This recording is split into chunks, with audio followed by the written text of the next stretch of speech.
Blá, blá, blá, blá, blá. Olá, meus irmãos, a graça e a paz do nosso Senhor Jesus Cristo. Aqui é a Carol Targino, você está no canal Elocrente, um canal que ama falar sobre a Palavra de Deus. E nesta semana a gente vai continuar colocando lenha na fogueira dos nossos corações, da nossa fé, e vamos tentar provar por que você deveria crer na Bíblia. Você já se perguntou isso? Você como cristão, alguém que estuda a Palavra de Deus, que tem fé? Qual é a evidência que me leva a crer que este livro, de fato, é a Palavra de Deus? Quando eu ministrei essa aula aos adolescentes, quando meu irmão ministrou essa aula aos adolescentes, ele fez essa pergunta para eles. E as respostas foram das mais variadas. Por que você crê na Bíblia? Não sei, aquela resposta sincera. Creio porque é a palavra de Deus, creio porque é um livro que tem vida. E a gente vai tentar chegar a um consenso no final desse vídeo sobre por qual razão a gente deveria crer. Lembrando um pouquinho do último vídeo em que falamos sobre a existência ou não de Deus, vimos que as evidências elas não são capazes de gerar em nós fé. Nem deveriam fazer isso, porque fé é uma coisa muito mais complexa e ela tem que ser genuína. Então, da mesma forma que a gente tratou um pouco as reflexões sobre a existência ou não de Deus, também vamos tratar da mesma forma as evidências que nos levariam a crer na Bíblia. Nós não precisamos das evidências para crer. As evidências fortalecem a nossa fé. Eu vou dar um exemplo que eu vi numa pregação do Rodrigo Silva. Ele falando sobre essa questão de evidências. Para quem não conhece o Rodrigo Silva, ele é um arqueólogo. E aí ele vai contar a história de um rapaz que se apaixona por uma moça, relacionando fé ao sentimento de amor. Esse rapaz dificilmente vai conseguir colocar, expor em palavras em que momento ou o que aquela moça fez que gerasse nele amor e afeição. Ou seja, o amor, ele é uma coisa que brota de dentro. Porque se ele fosse justificar, por exemplo, eu passei a amar esta jovem porque ela é uma serva de Deus. Tantas outras servas de Deus poderiam estar no convívio desse rapaz. Passei a amar essa jovem porque ela é bela. Tantas outras moças também são belas. Então não há uma razão pela qual o amor surge e ele brota. Da mesma forma, a fé, ela vem de dentro de uma maneira genuína. Porém, vamos pensar nesse casal. Eles começam um relacionamento baseados nesse sentimento. E no meio desse relacionamento, essa moça e esse rapaz confirmam um ao outro aquele sentimento. De que modo? Ambos são bons filhos, ambos são servos de Deus verdadeiros, ambos amam a palavra de Deus. Então, ambos têm a mesma visão de mundo sobre muitas coisas. E todas essas pequenas coisinhas, esses pequenos detalhes vão confirmar ainda mais aquele sentimento. Então, para a gente, é muito válido o estudo sobre a palavra de Deus e por que devemos crer na Bíblia, qual é a sua veracidade, para que a nossa fé tenha uma fortaleza nessas evidências. Essas evidências não geram fé, mas elas podem fortificar a fé em nosso coração.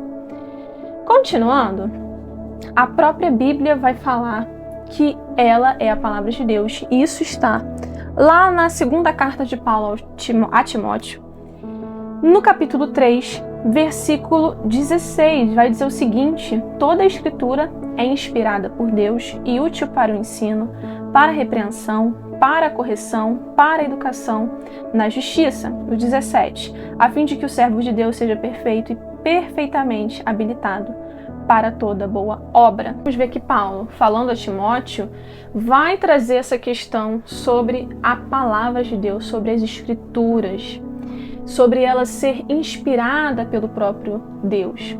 E nesse sentido a gente vai entender o primeiro ponto. O autor da Bíblia é Deus. Nós vamos ter ali coautores, Ao todo 66 livros, e dentro desses livros nós vamos ter coautores. Mas a inspiração, ela é divina. O autor principal é Deus. Aí você pensa, são vários autores, mais de 40 autores, cada um falando em seu tempo. Muitos, eles não se conheciam. Vamos pegar aqui o exemplo. Paulo não conheceu Moisés. Mas acontece que a Bíblia, ela tem um fio narrativo muito coerente. Como que isso é possível? Isso é possível porque o autor ele não se contradiz. Então, se toda a escritura ela é inspirada por Deus, nós podemos crer que a Bíblia ela é palavra de Deus justamente por isso. O seu tema não se confunde. Desde Gênesis a gente já vê ali o proto-evangelho. E aí você vai pensar, o coautor de Gênesis tem alguma relação com, vamos pegar Mateus, um escritor do evangelho? Não tem. Mas, por alguma razão, e essa razão é o próprio Deus, a Bíblia mantém a sua unidade narrativa do começo ao fim. Do começo da Bíblia em Gênesis ao fim em Apocalipse, nós enxergamos o grande plano da salvação de Deus para conosco. Nós observamos o seu propósito com a humanidade. E como que isso seria possível se essa inspiração não fosse divina? Vários autores de épocas diferentes que nem se conheceram estavam tratando de um assunto linear desde o começo até o final. Então isso já é uma coisa boa para a gente ver a evidência da inspiração divina das Escrituras. Além disso, nós vamos ver algumas figuras e algumas personalidades que se destacam dentro da narrativa bíblica. E a principal é Jesus Cristo. Ele é o nosso plano perfeito. E nesse sentido, muitas pessoas tentam descredibilizar a Bíblia falando que Jesus é uma personagem mítica, ou então que ele é apenas histórico. Então vamos lá.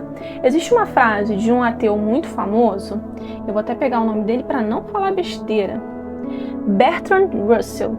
Ele vai dizer o seguinte: por que Jesus Cristo e não Pitágoras? Ele lança esse questionamento sobre a questão das pessoas ficarem mais atentas à pessoa de Jesus Cristo, em acreditar em Jesus Cristo, do que necessariamente dar atenção ao matemático Pitágoras. E aí ele não apenas duvida da existência de Cristo, mas ele sugere que uma figura maior deveria ocupar a sua posição. Mas ora, o que as pessoas não comentam, talvez, é que não há nenhuma prova histórica de que Pitágoras tenha existido.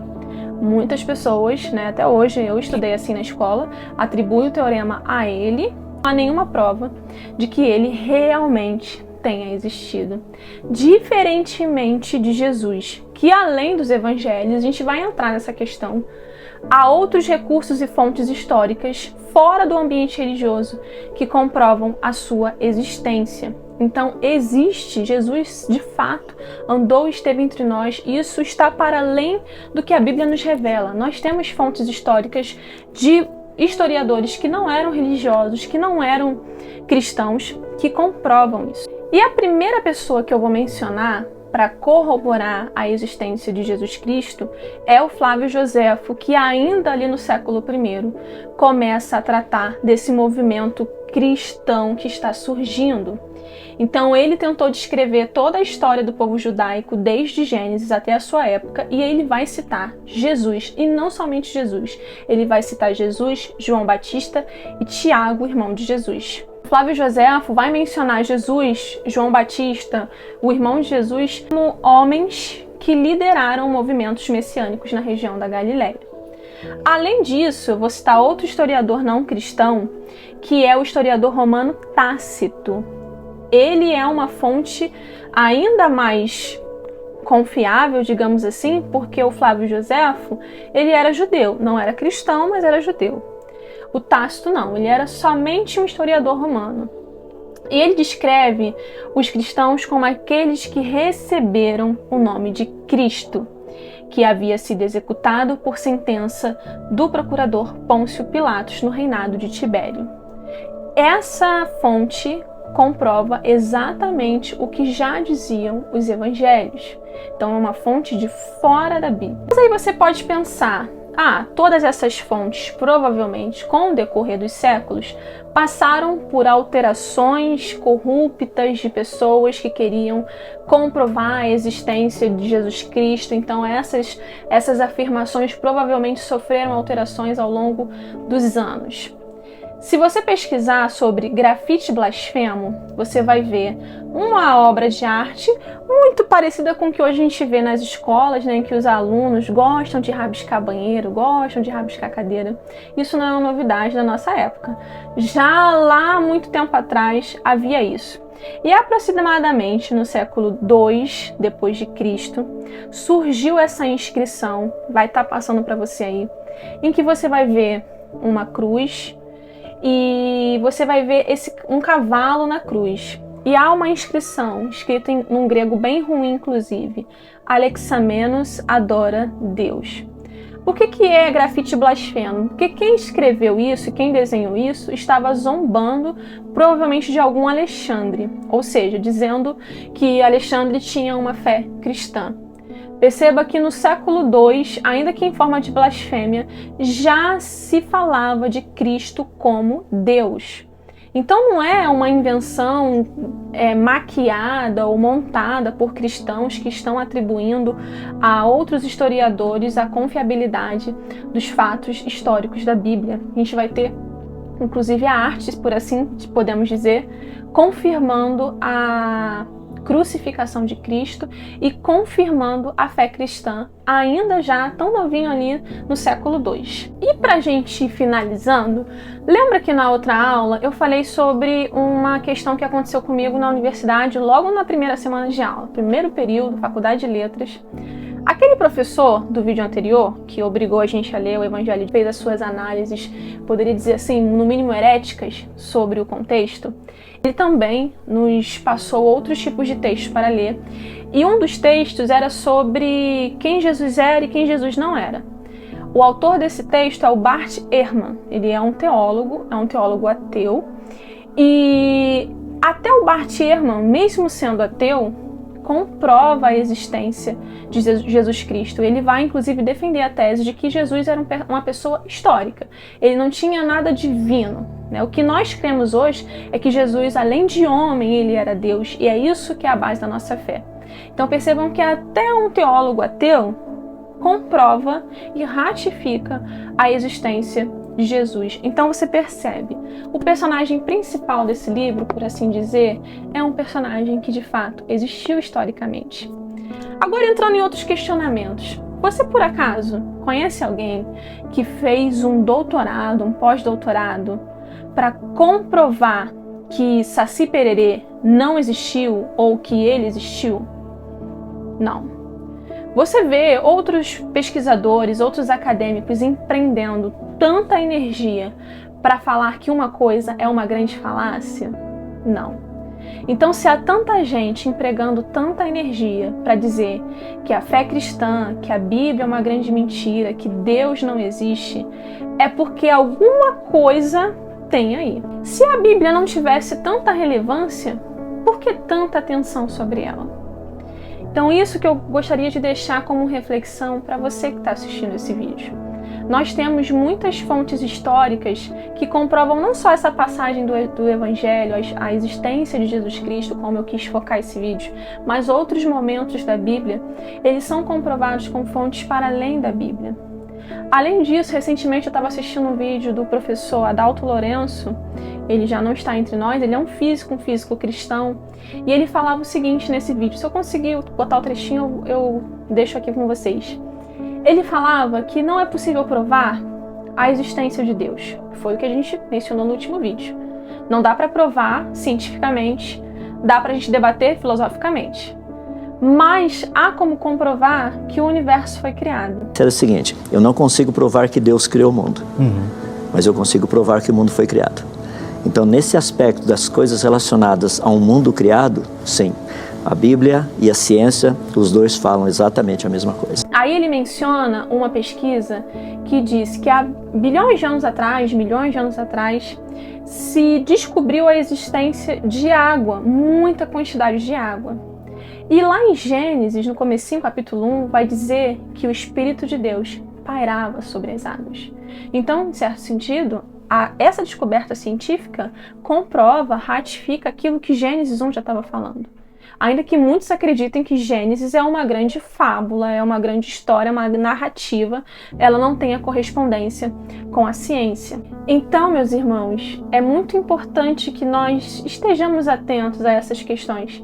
Para além da Bíblia, para além da fé, estejamos atentos às reflexões que as pessoas trazem sobre a nossa fé, estejamos atentos sobre as conclusões que as pessoas tiram a respeito de quem Deus é, para que nós não nos percamos nesses pensamentos.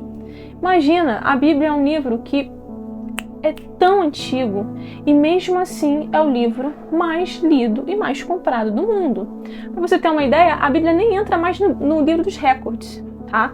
Porque é uma competição muito injusta. A Bíblia no primeiro lugar e o segundo lugar, que se eu não me engano, o segundo livro mais vendido e lido do mundo é o livro do Mao Tse Tung. Então, mas há uma diferença muito grande de números. Vai passar aí para você a quantidade de vendas de um e de outro. A Bíblia, ela é tão relevante que se você for ver a descoberta lá da prensa de Gutenberg, a primeira coisa que passou por essa prensa para ter uma ampla divulgação foi a Bíblia. Isso séculos atrás.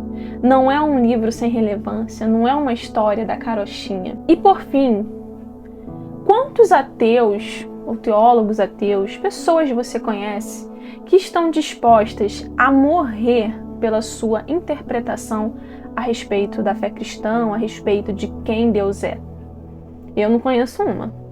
Agora, quantos cristãos já morreram martirizados defendendo essa palavra?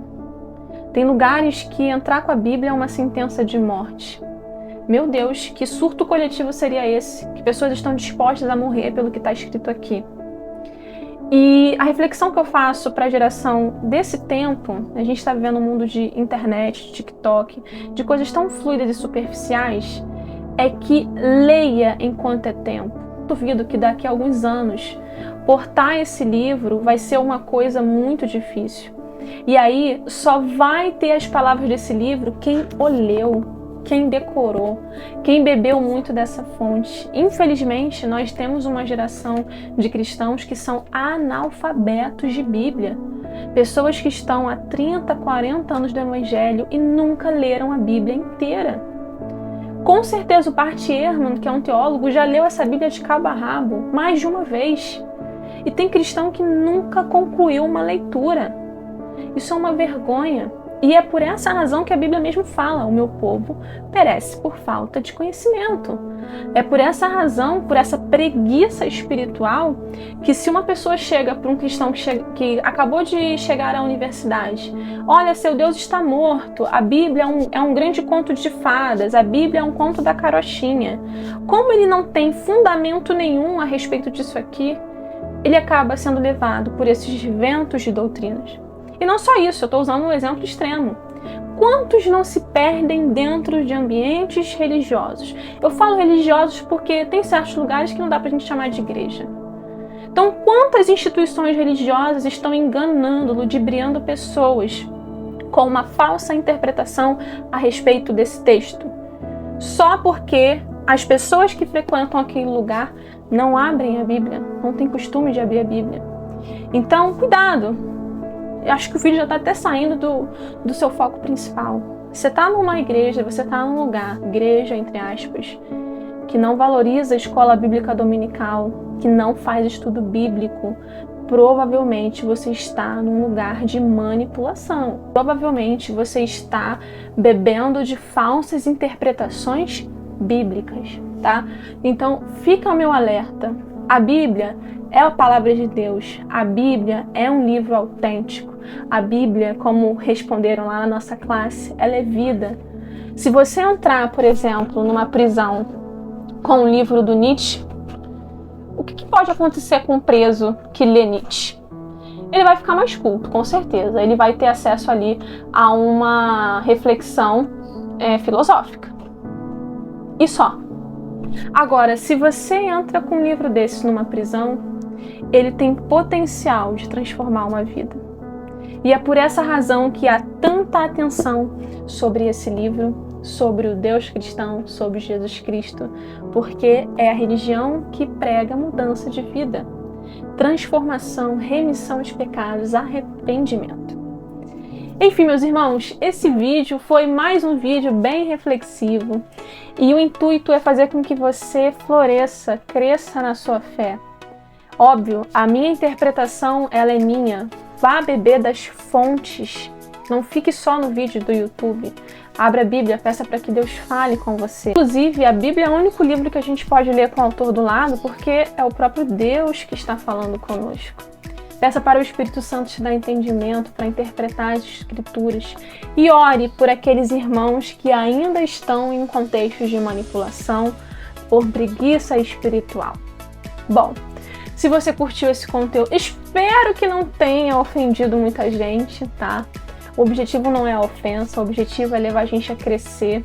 Eu também já fui uma pessoa que gostava de ouvir a interpretação de outros sobre a palavra de Deus. Você vê que eu até mencionei o Rodrigo Silva, eu gosto de assistir vira e mexe algumas pregações, mas nós precisamos ter a nossa experiência com a palavra. Nós precisamos abrir a Bíblia e estudá-la.